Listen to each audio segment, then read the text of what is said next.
Hey, what's up guys, Jack here, and today I've got a very casual, laid-back commentary, completely unscripted. Just occasionally like to do this sort of thing. Normally I script all of my stuff, but yeah, today I've got some CTE, some Battlefield 4 community test environment gameplay for you here. It actually says in the revised terms and conditions now in Addendum A that you can post capture and videos and podcast screenshots, all that stuff. So I'm just going to take that as a green light and just put this video out there, obviously, because you're watching it, so it's kind of obvious that the video's there. Anyways, yeah, so this is the new Obliteration competitive game mode in Battlefield 4 CTE. And as you can see, we're on Operation Locker, and it's a completely new layout for the MCOMs. The boundaries of the map are also much closer together, and the MCOMs are really close together. Also, it's a 5 versus 5 only game mode.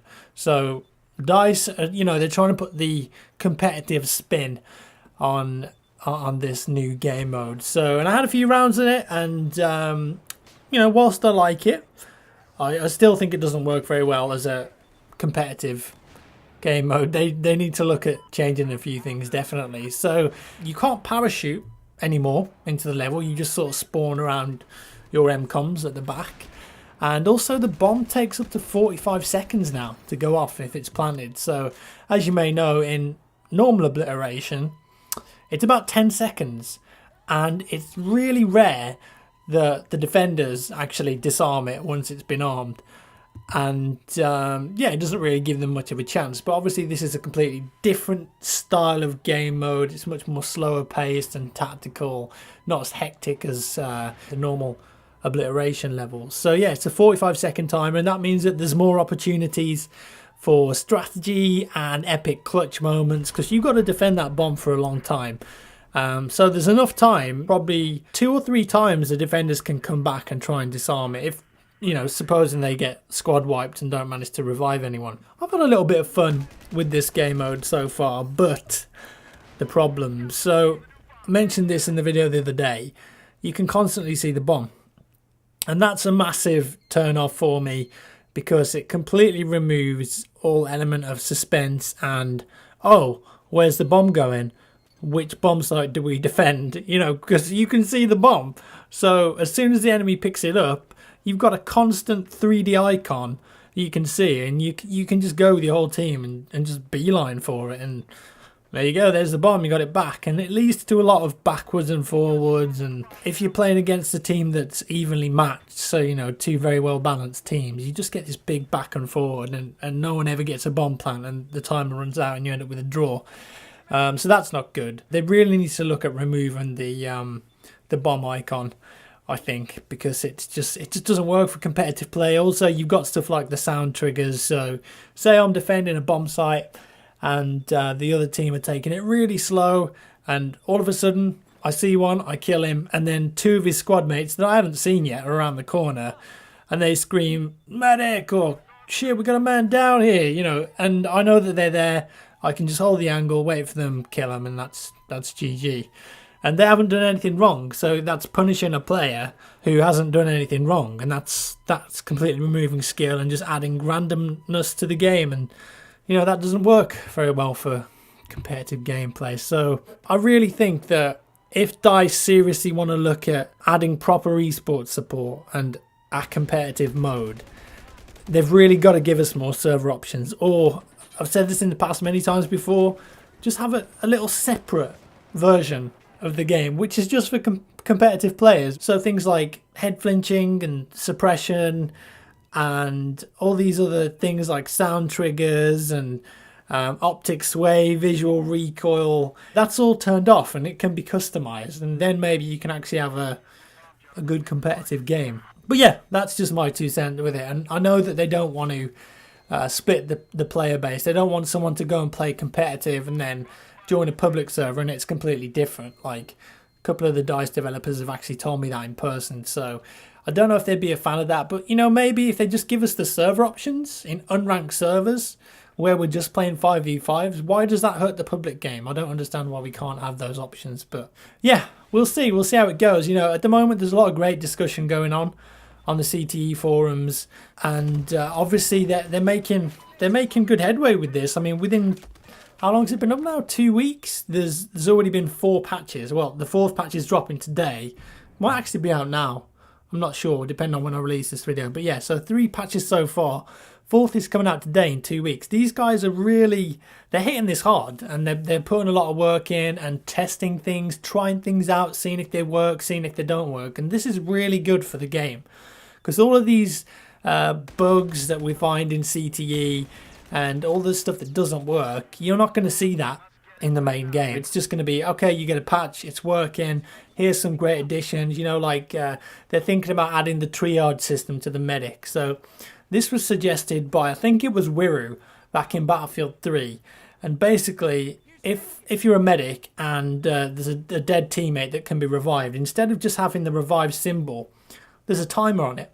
So it just goes around in a circle, and you can prioritize your revives, and you can figure out, well, it's not worth me going for that guy because I'm not going to make it in time, or I should revive that guy first and then that guy second. I should take that guy out and then go for the revive because that guy's got a lot of time left.